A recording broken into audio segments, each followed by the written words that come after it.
There we go, going live. And we're live. Welcome back. Today, we are talking about how to create offers that actually convert. It's all about, we're going to talk about how to stop selling features and start selling outcomes. um, I don't know if you can hear that. I'm turning on the live stream, and then, of course, I hear an echo of what I just said. Anyway, we are Nate and Simone, and we talk all things marketing.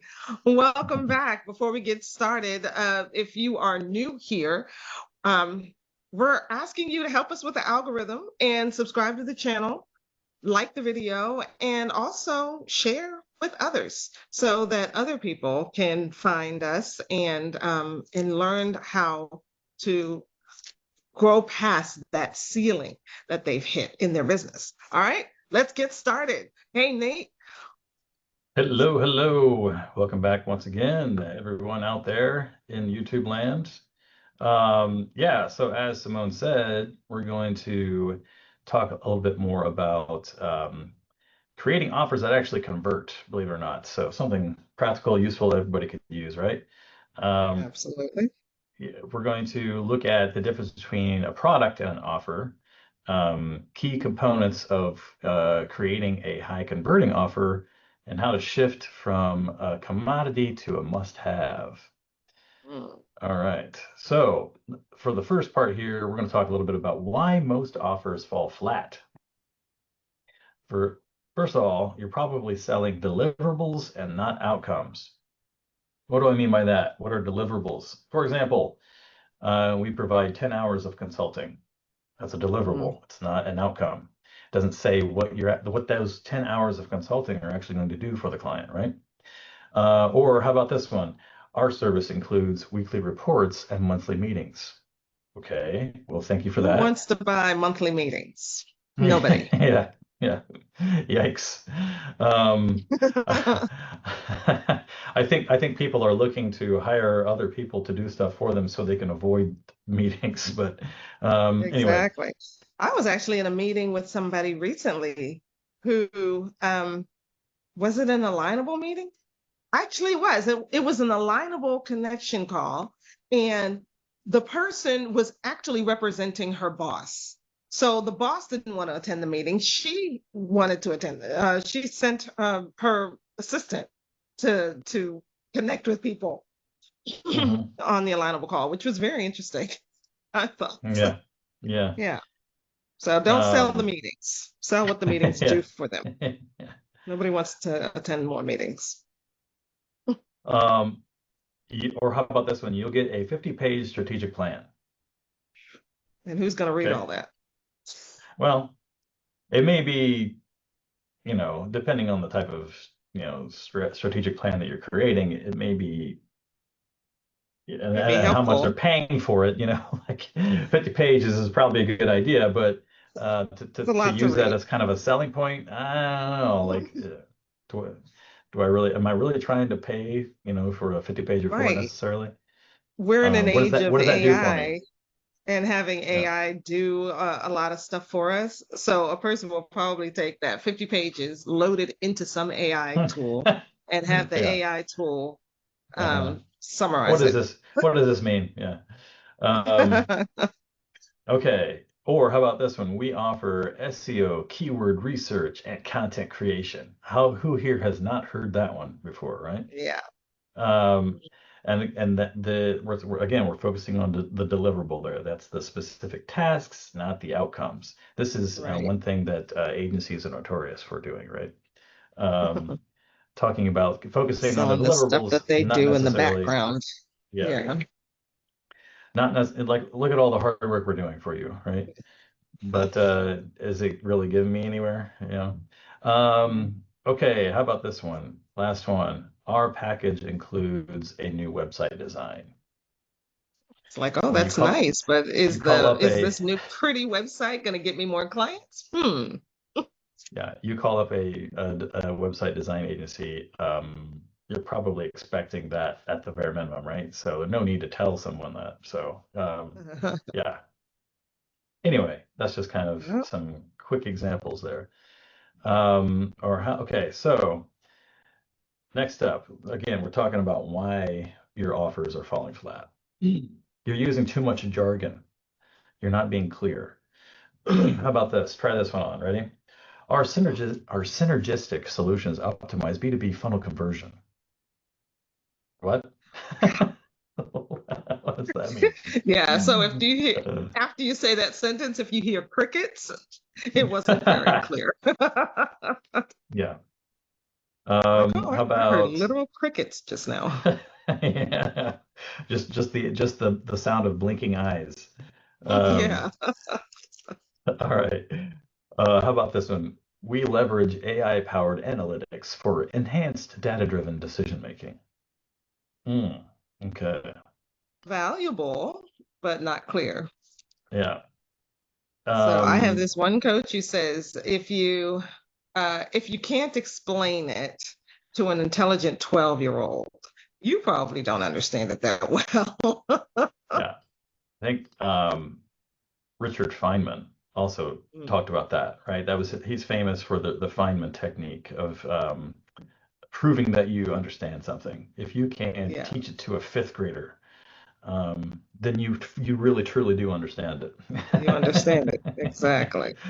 um, okay, how about our proprietary methodology facilitates seamless cross-functional ideation? Wow, Yikes! big Yikes! Yikes! words, Yeah. lots of syllables. Anyway, you probably get the idea here. It's just blah blah blah garble. It's like the teacher from the Peanuts From the Charlie cartoons. Brown. Yeah. Yeah. Wah, wah, Yeah. wah, wah, wah, wah, wah. That's That's what I how it hear sounds to anyway. your prospect. That's not good. Yeah, exactly. Okay. How about this one? Again, talking about why offers fall flat. Your offer is built around your process, not their pain. Ooh, Mm. okay. Been there, done that. Um, yeah, we were talking about this earlier. The one sentence persuasion course, how if you're not familiar with that, I encourage you viewers to check that out. But essentially, the one sentence persuasion course is people who will do anything for those who encourage their dreams, justify their failures, allay their fears, confirm their suspicions, and help them throw rocks at their enemies. In other words, if you can incorporate the messaging around those things in what you're putting out there, you are more likely to motivate somebody to your side, right? To join you or to purchase your product or your service, than if you simply, talk about the process that you have created for them. So it's kind of like the difference between somebody put it this way. It's the difference between a solution in search of a problem versus a problem in search of a solution, In right? search of a solution. Exactly. Yeah. And well, your goal is to create the solutions for the problems that they have, right? Not the other way around. Um, all right. How about this? Again, why most offers fall flat. This is probably one that everyone has probably heard at least once. Features versus benefits versus results. Yes. Okay. Mm. So the features would be the thing that you're probably, focusing too much on. You know, the size of the screen or the number of pixels, or there are people who are interested in this. Don't get me wrong, but they're at a different Yeah. stage in the buyer's journey. Hmm. Um, and it's okay to have this type of, like, technical specification information, but that shouldn't be your offer. That's like for people who are doing deep investigation and they're already sold on the whole idea, right?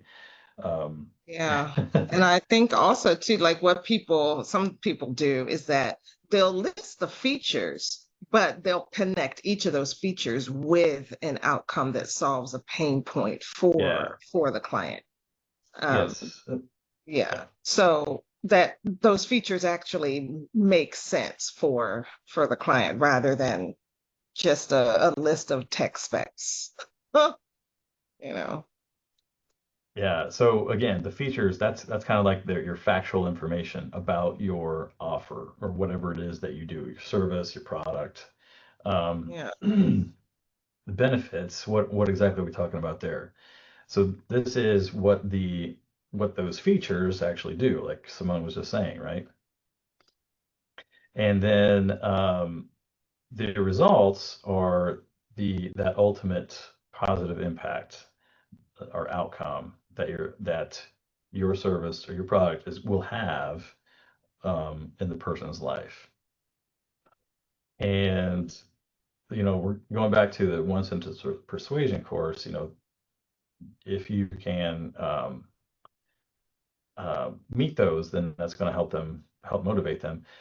There's somebody else who said that there are 7 things that will make people happily, you know, people will happily part their money and give you their money if you can help them with, right?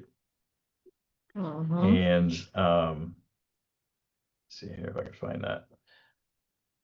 Um, hmm, You trying help to them trying get to what they find. want. Yeah, that's one of them. If you can, oh gosh, let me see here. I'll find it. I should have had this already. It's basically if you can save them money, make them more Hmm. money, save them time, um, help help them spend more time with or improve their life at home with their kids or their Their family members, relationships. Yeah. help them with their pets. Believe it or not, people will pay top dollar for that. They'll spend tons of money on Um, pets. yeah, so Yeah. things along those lines. Um, and I have the whole list, but I can't find it right now. I'll put it in the notes. But anyway, uh, think you have to think about these things. These are the things that actually people want, right? And Right. if your service helps with that, then great. For example, with my consulting, right? One of the first things we talk about are what are your goals, right? I need to know what is motivating the person to do what they want to do with their company, to change it, to focus on generating more revenue. Oftentimes, they want to enjoy their life more, right? They want to take time off. They want to go spend it with their family. They want to go on vacation. They don't want to wait until they're retired to do traveling and that kind of stuff, right? They build a business, and what a lot of them unfortunately have found out is that the business has sort of become their prison, unfortunately. So they want to Hmm. get out of that situation and be able to enjoy the freedom that they felt they were kind of promised by becoming a business owner, an entrepreneur. So that's probably one of the biggest ones. And it kind of depends on how old they are too. Some of them want to they're getting close to retirement, so they want to have a nice nest egg and that kind of thing, or they want to leave it to their kids. So things like that. Um, all right. Features. Okay, sorry. How about this one? Your buyers don't care what you do; they care what they get. In other words, what's in it for me? With them. This is the one thing you're not paying attention to answering that question. What's in it for me? When someone comes to your website, the only thing that's on their mind is what's in it for me. And if you don't answer that right away, you know, chances are very good that they're going to be leaving your website as soon as they arrived. That's very interesting. It, in and I'm gonna talk about this, I guess, from the Black community perspective. There, a lot of Black business owners out there who like to, I guess, guilt other other Black people into saying, well, you need we're all trying to grow, so we need to support each other. And I always kind of hate that, honestly, because I feel like as a customer, I'm going to go to the business that is providing what I need or what I want at a price that I'm willing to pay for it, right? Yeah. And it really, the whole support thing is like, um, my job as a customer is not to support you. That's not the customer's job. That's, you provide a service or a product that people want. And you do it in a friendly way. You may have your own particular branding, your own particular way of doing things, but it will gravitate towards a certain group of people. But the customer's job is not to support you. So I never really subscribe to that. It's like, okay, are you providing, customers, they don't care what's going on in the back end. They don't care what you're doing. They care about what they get, right?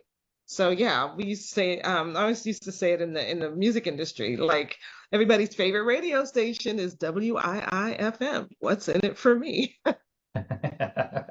Love that. That's exactly right. Yeah. And anything that you put out there that has to do with your offer has to answer that question immediately. So think about that. Um, okay, here's a quote for everyone out there to kind of help put this into context. Think about it this way. No one buys a fractional CFO. Okay. They buy cash flow clarity, financial confidence, and growth they can fund. Okay. Those are the outcomes that they're looking for. That's what they want. That's what they will pay their, part with their money for. Okay. Now, how about what makes a no-brainer offer? First off, a clear outcome, like we're talking about. What's the transformation that they will be going through?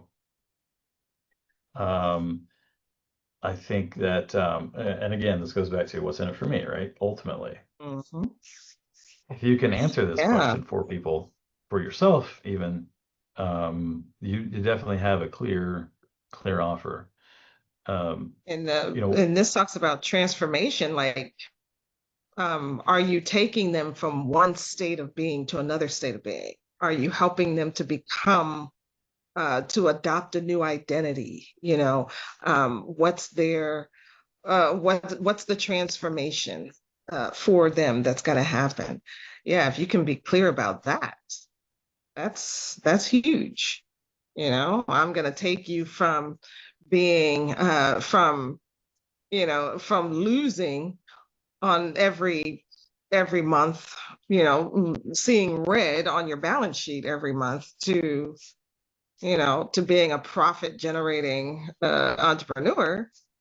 That's a huge outcome. Great transformation there. yeah, yep, exactly. I was trying to think of some examples of this, but how about, just to kind of put this into context, the kind of the formula, from the current undesirable state to the desired future state. If you think about that. And as an example, we don't just build websites, we transform your online presence from an outdated brochure into a high converting lead generation machine. Okay, now we're talking. That's something. I had actually, believe it or not, a client of mine who said, "I just want a website, just a billboard on the internet." That's how he described it. I just want a billboard. Okay, It's the well, billboard on the internet. Okay, well, wow, yeah. you're gonna spend money Mhm. just to put something up there that, That does the nothing for likelihood that you. someone's seeing it is very low. Yeah. Nil to, yeah. Yeah. Um, or how about this one? Our coaching doesn't teach you tactics. It transforms your leadership style from reactive and stressed to strategic and confident, leading to a That's more good. engaged team and sustainable growth. Boom. Okay, now we're talking. Yeah. Yeah. So hopefully, that just a few examples there gives you an idea. Um, Highlighting a tangible or measurable change is key there too. So our marketing strategies transform sporadic inquiries into a predictable pipeline of qualified leads, resulting in a 20% increase in sales within 6 months, as an example. Yeah. Or how about our health and Measurable wellness and program? timely. Yeah, exactly. Yeah, exactly.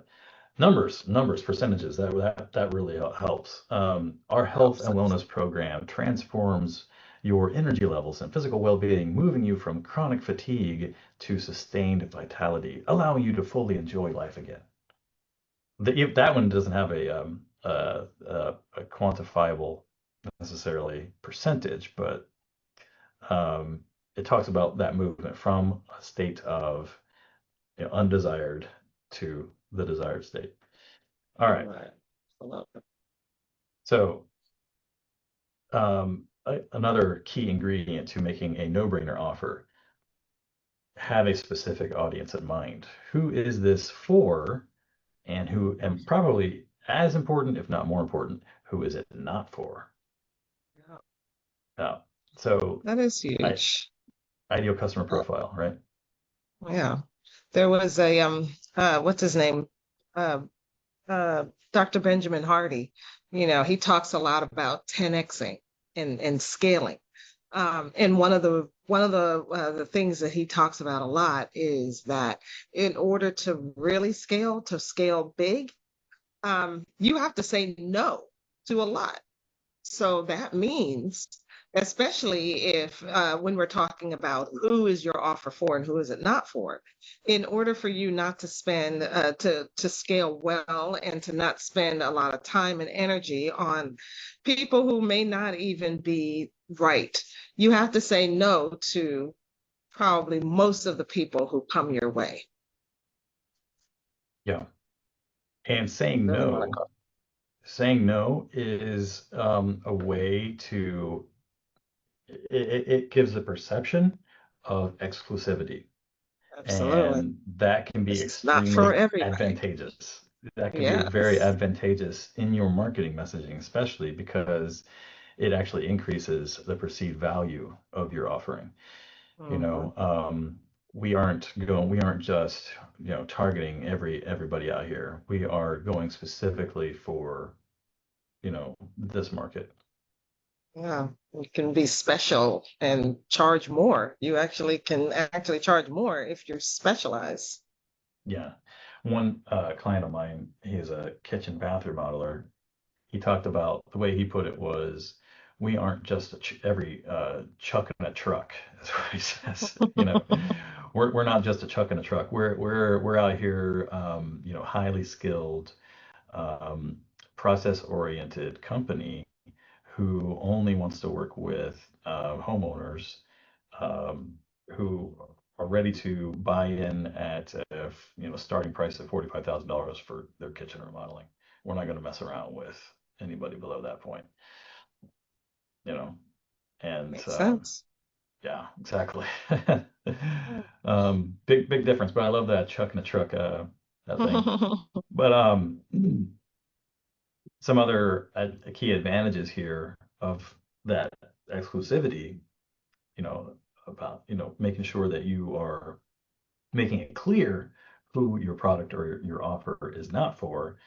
You can create a sense of demand and urgency around it. That FOMO, right? Fear of missing out. So uh, if you could kind of say that it's only available for this certain period of time, etc. If you are viewing this right now, that's kind of a slightly different situation, but you could make this an offer built around your most loyal customers, for example. That it creates a group of exclusivity within your actual inner circle, even, which is something to consider. Maybe other customers then want to be in that exclusive group within the other customers. You know what I mean? Yeah, Um, you can create stronger brand loyalty and build a community around it because you're saying, you know, we are a group here. We're special. We're different from those everyone else out there, right? Um, and the people will love you for that, right? It helps you with your marketing, targeting your marketing. It is We are only going after this group over here. We don't want anybody else, right? Oh, it can kind of give your clients a little bit of street cred, some clout. Like, we made the cut. We're one of the, exclusive few that actually Yeah. qualifies for this particular offer. Yep. And that's what's known as the velvet rope effect. Oh, Um, people desire something if they perceive that others are being excluded from it. yeah. So think about that. Use that to your advantage. All right. We talked about this a little bit already. Urgency. So what makes another thing that makes a no-brainer offer? Creating urgency. Why buy now? And if it is a time sensitive type of an offer, get a 40% discount today only, right? That's why you see, oh, Black Friday in July, for Amazon. It's only within like a week or whatever, right? But within that week, you can get exclusive discounts, right? So they're trying to jack up their sales for that period of time, help you with your Christmas shopping and whatnot. Um, yeah. So if you can make now the problem here is, and you have to be careful about this, is that if you create a false sense of urgency, people pick up on that. So it has So to we'll pick up be. on it. Absolutely. So the perfect example of this is the furniture store near where I live. Um, Seemed to always have a sign that said going out of business. How is that possible? Going out of business It's like they've sale, been going out of always. business for several years now, Yeah. huh? Because you're only driving by the building every so often. It's not like you see it every day, but it's like, didn't that just say that? Like, how is that? Yeah. And then I saw one time it said, "No, really, we're going out of business." Like, Oh, wow.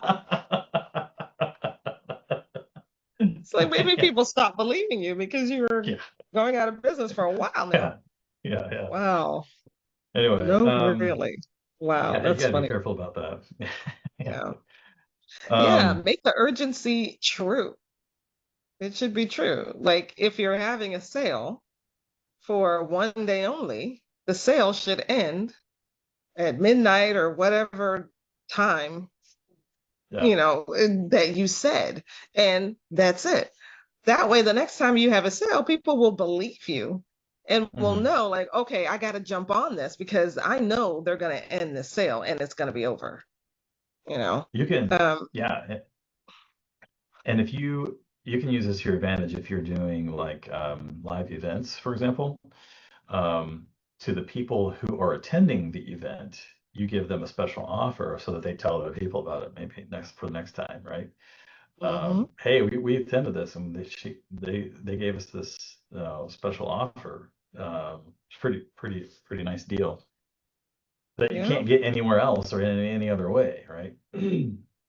So Or you that would can do like be. early bird specials, like for events. I had a Mhm. coach who did early bird. She'll do like a pre-early bird, early bird, and like a discount. Oh But yeah. those time limits were very strict. Once the date came for the early bird tickets to go away, they went away, Yeah. and then the price jumped to the next tier. So yeah, Yeah. actually make it true. If it's not true, Yeah. if people miss it, they miss it. Hmm. A good example of that, I like to do organized bike rides. I do cycling, and Mhm. they're notorious for doing that. So early bird pricing within the first month that they announce the race, or the Mhm. ride or whatever. And if you get it within that first month, then you get it at a vastly discounted rate, sometimes up to 50% off. The thing Hmm. is like they want to get as many people, get kind of drum up some interest and get people committed to it without there's no refunds, by the way, as possible. Um, and then, if you wait till the day of, then you're paying, the full 100% price, right? Yeah. But some people want to do that because they don't know how the weather is going to work out, right? So, something like that, in that kind of a situation, it might behoove you to use that type of offer. Okay, Absolutely. one other key thing here: frictionless delivery. How easy is it for your customer to say yes and to buy from you, right? Um, if there are This is something that I've, had to think through for allowing clients or allowing people to sign up for my monthly uh, workshop that I do. Um, how can I make it as easy as possible for multiple people to sign up for multiple days? Um, you know, um, but at the same time, make it so that they have to sign up for all the days. Um, but I don't want to have them have to come back and sign up for each day individually. It's like, Yeah. how can I Yeah. reduce friction as much as possible, And I've actually went as far as, setting it up using a calendar app, um, and then creating a video that shows how to to actually do the Hmm. sign up so that people, it's clear and no one gets flustered and frustrated with the process, right? So anything that you can do you can think of to ease that process is going to be useful.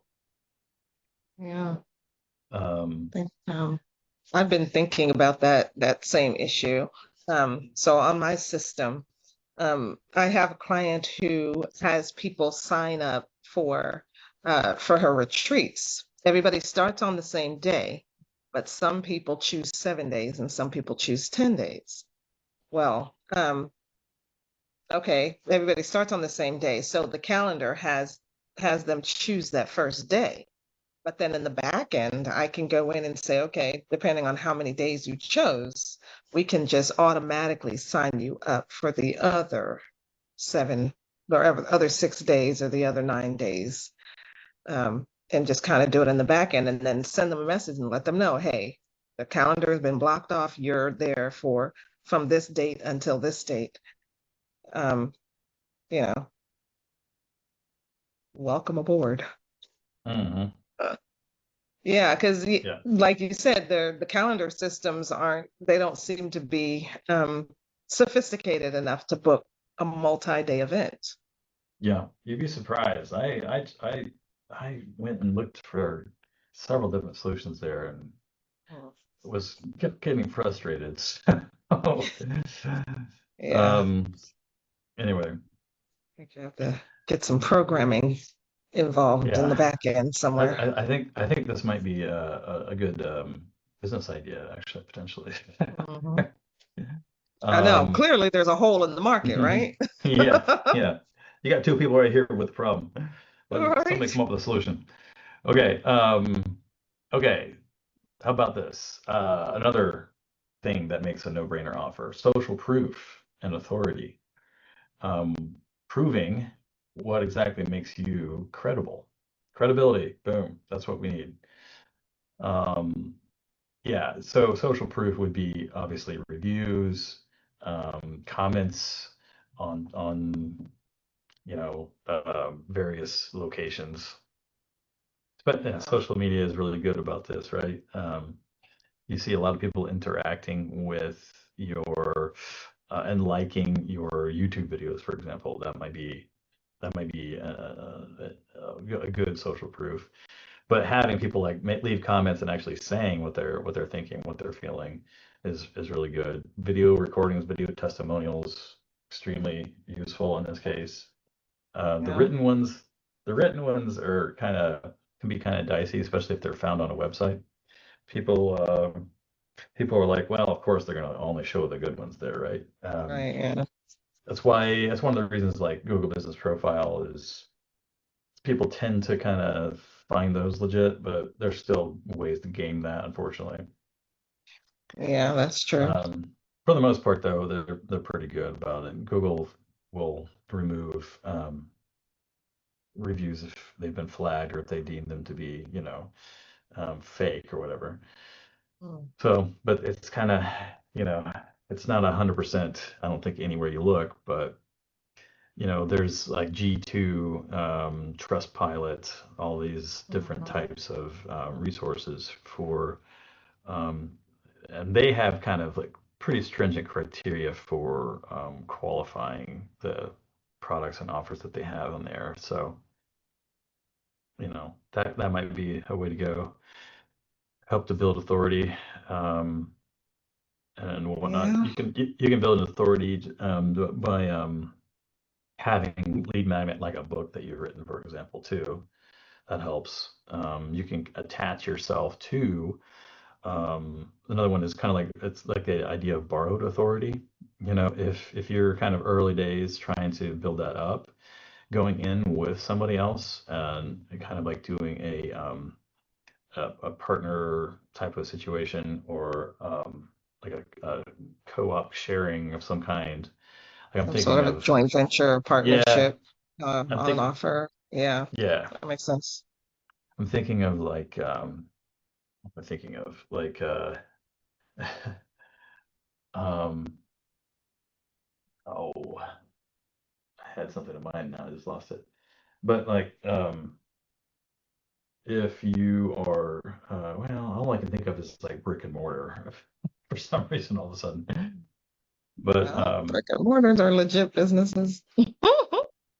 yeah, if you are a new like candle maker, for example, and you could go into business or like a partnership with like the local masseuse. That's the only thing I can Mm, think of all of a sudden. Just as an example, that might help with that kind of thing, help build it up, might expose you to new clients and that kind of thing, or people that would like to, you know, explore more. Um, okay, how about having a pricing strategy for your offer? I think that's important, where you're thinking about the value that you're providing, not necessarily the effort that it takes.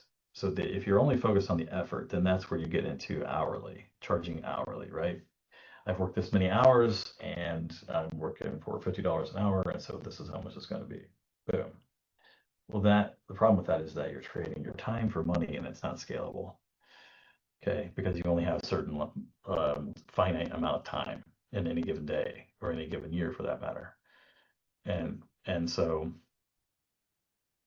um, you run up very quickly against a wall in that case.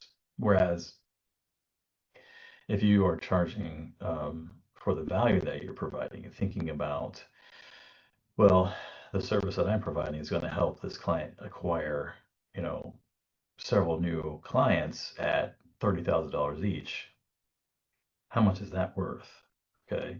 How much would they how much would they be paying for the equivalent in to like a marketing agency for like running ads, for example? Start thinking about right. that way, and you might end up saving them money really thinking about it like that. It depends on the industry, obviously, and that type of thing. But if um, try to think of a good um, solid example. I know Um, one of the business coaches that I like to follow, he likes to charge a tenth of the value that he knows he can get for somebody. a tenth, yeah. Yeah, so like say his VIP day, he'll do a VIP day with a client, spend 8 hours with somebody. And the first time he did this, he charged, I think he just picked a number off the top of his head, and I think he charged like $200,000. And he and that client went out and used his advice and his techniques and everything and made 3 million. And he said, well, I am not charging enough. So he raised his price to 300,000. Yeah. Because he has proof that what he's offering can bring someone at least $3 million in revenue. Yeah, perfect. All right. Risk reversal can help with creating a no-brainer offer. I think Alex Hormozy talks a lot about this too. $1 million offers or $100 million offers, excuse me, 100 million, $1 million now. Risk reversal. So a money back guarantee, maybe just a test drive, 30-day, pilot program, trials, free trials, etc. Something along those lines. Maybe if you're, give a 30-day out clause in a contract, that might be good.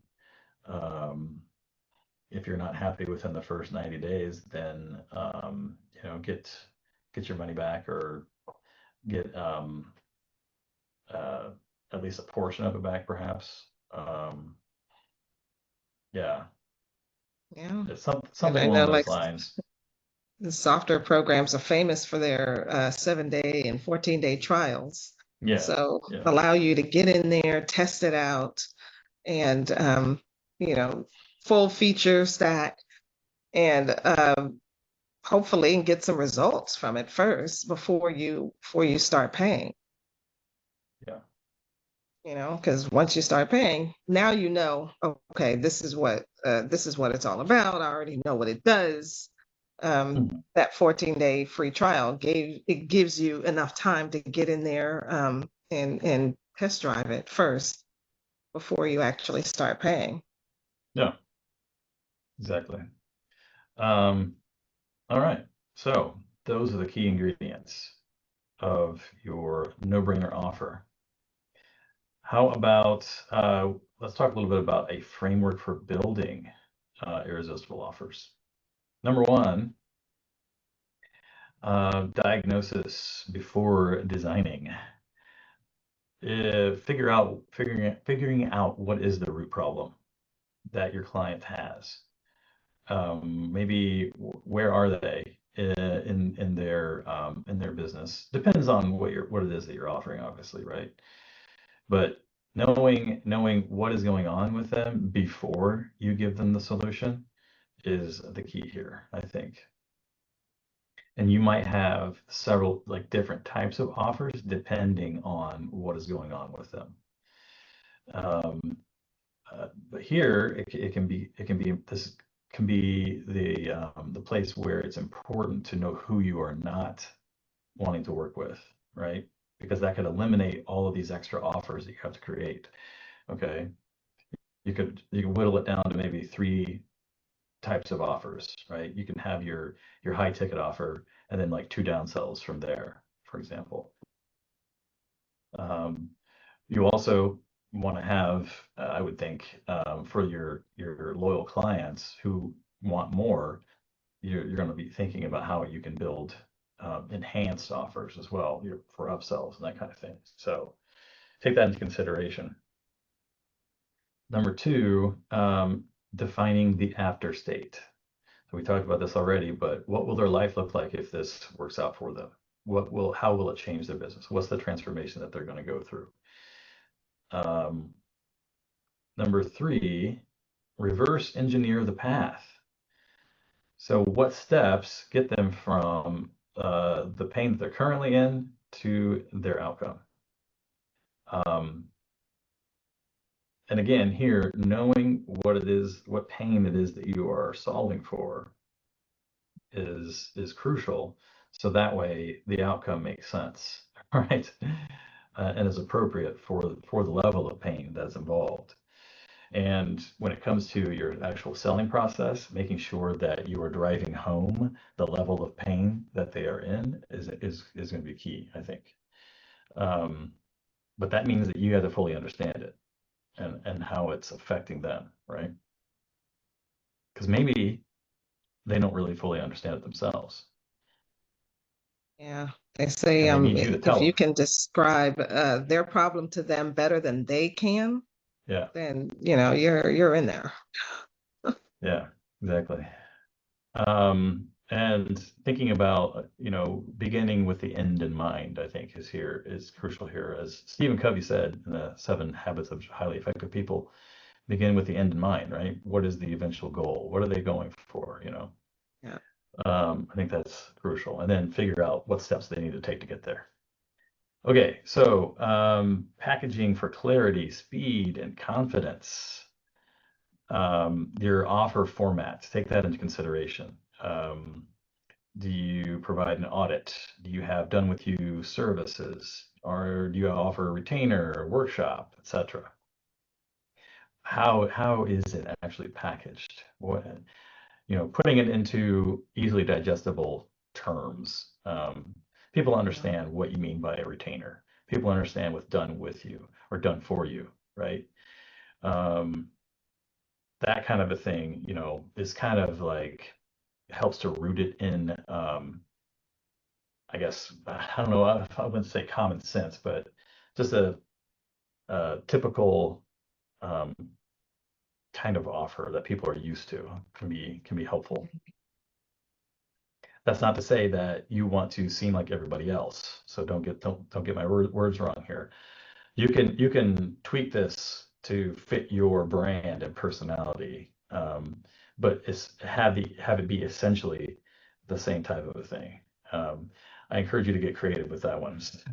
But um, all right, and then also going along with that is adding urgency or scarcity, but being ethical and have it not be false urgency, right? Is going to Right. be crucial. So that's your framework for building those irresistible offers. Absolutely. All right. Let's see. One example of this is something I talk about frequently, but a client of mine, he had his offer was he was running some ads and it said, basically click here and get 10% off. Okay, well, that's not really much of an offer. Now, it is true if you're thinking about the customer journey, right? That sometimes if people are at that bottom of the funnel stage, they are just looking for that one thing to push them over the edge. And so, to be fair, I think that the lead generation service that he was working with, that's exactly who they were going after.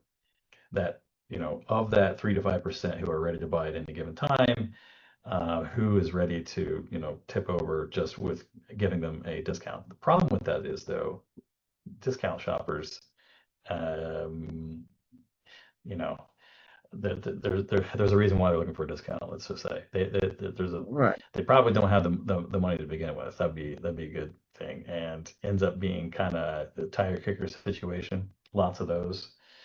Um, and if you are looking to sell high-end kitchens, then that's not the type of people that you want to attract. So, which is exactly what ends up happening. In his case, he was getting the exact wrong types of people. Not in every case, but more often than he would like.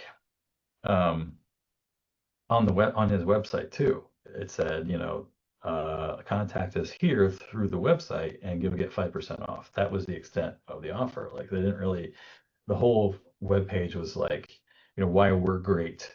Here's all of our projects, and then sign here to work with us. Like, oh, okay, well, it didn't answer what's in it for me. None of that, right?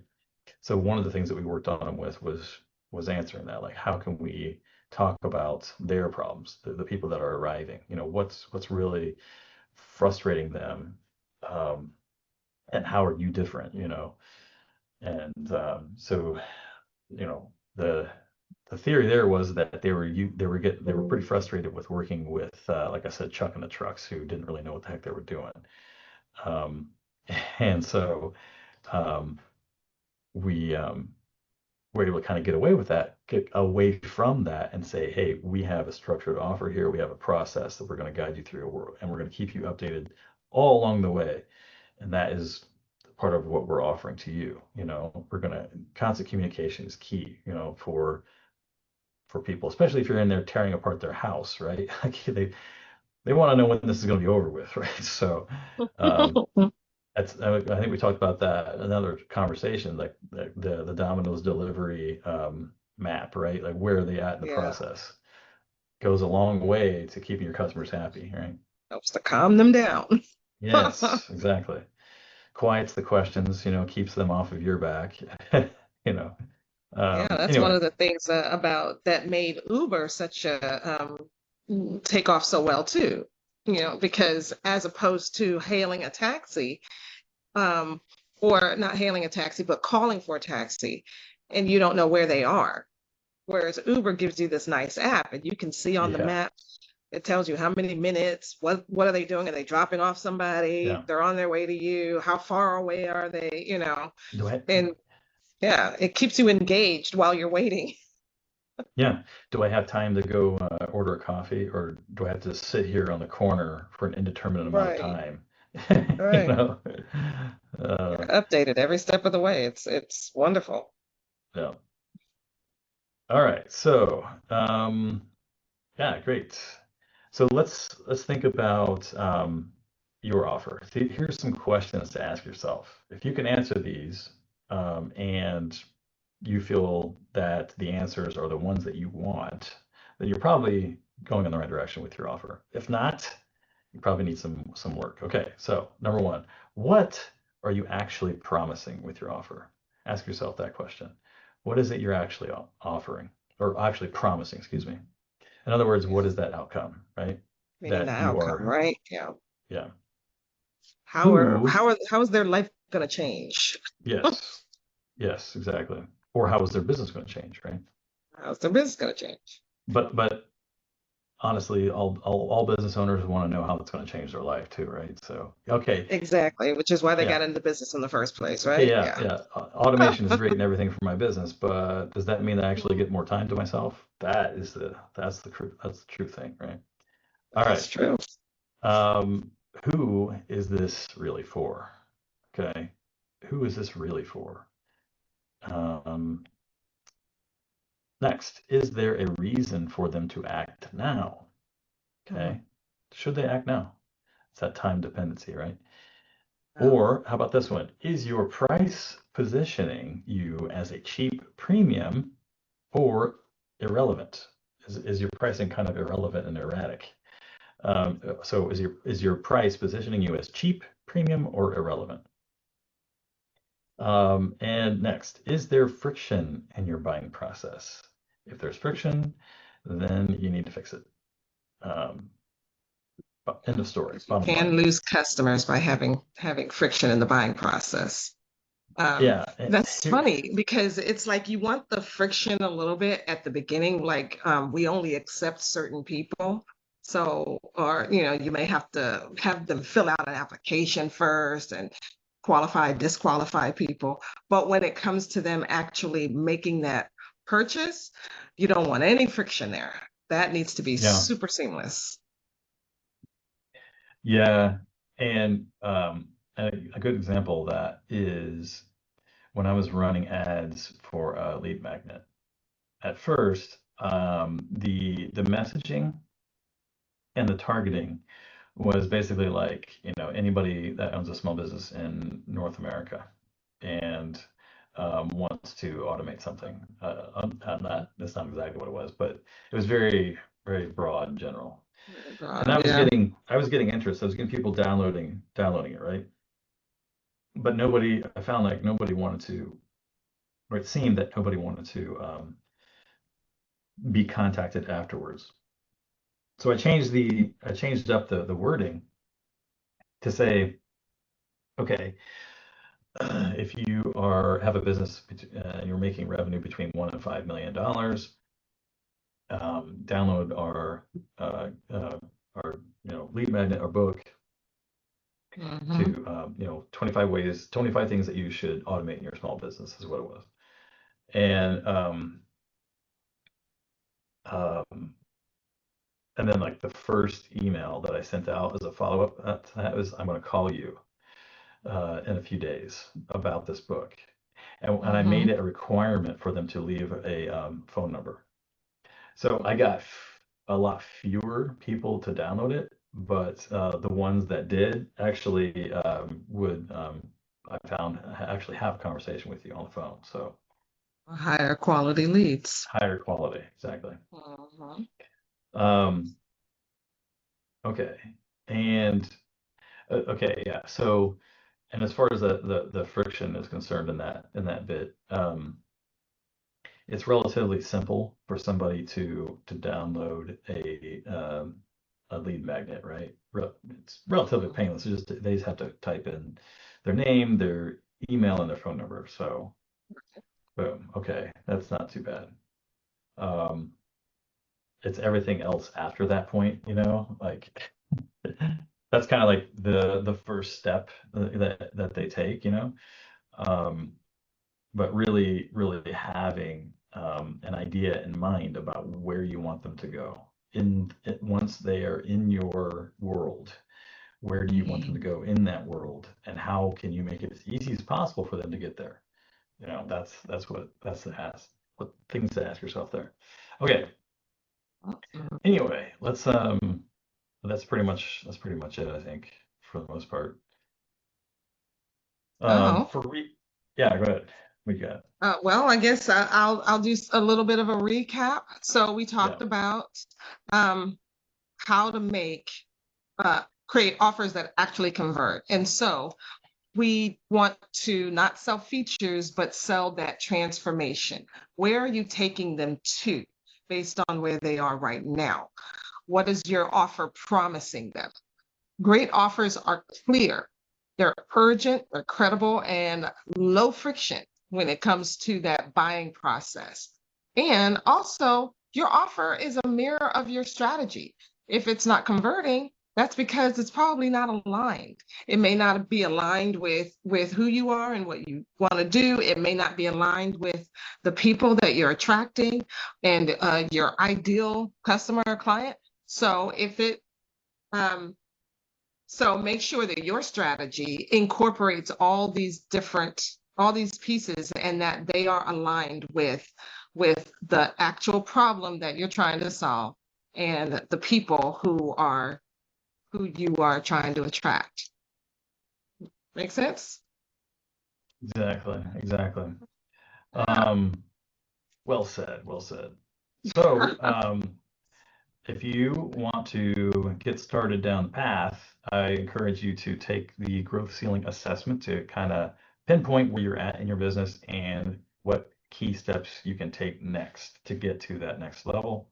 You can always book a call with us if you want some help with your offer, if you think you would like, a second set of ears to listen to what you have to say and give you an honest opinion, book a call. We'll have a chat. Um, for next time, join us for another wonderful, amazing conversation where we solve all of your problems when it comes to business strategy and revenue growth. And specifically, we're going to be talking about um, what business stage you are really in and why that really matters. So come back, tune in, find All out. righty, so we'll see you next week. Don't forget to subscribe to this channel, like this video, and put your biggest takeaways in the comments. We'd love to hear them. We'll see you next week. Bye.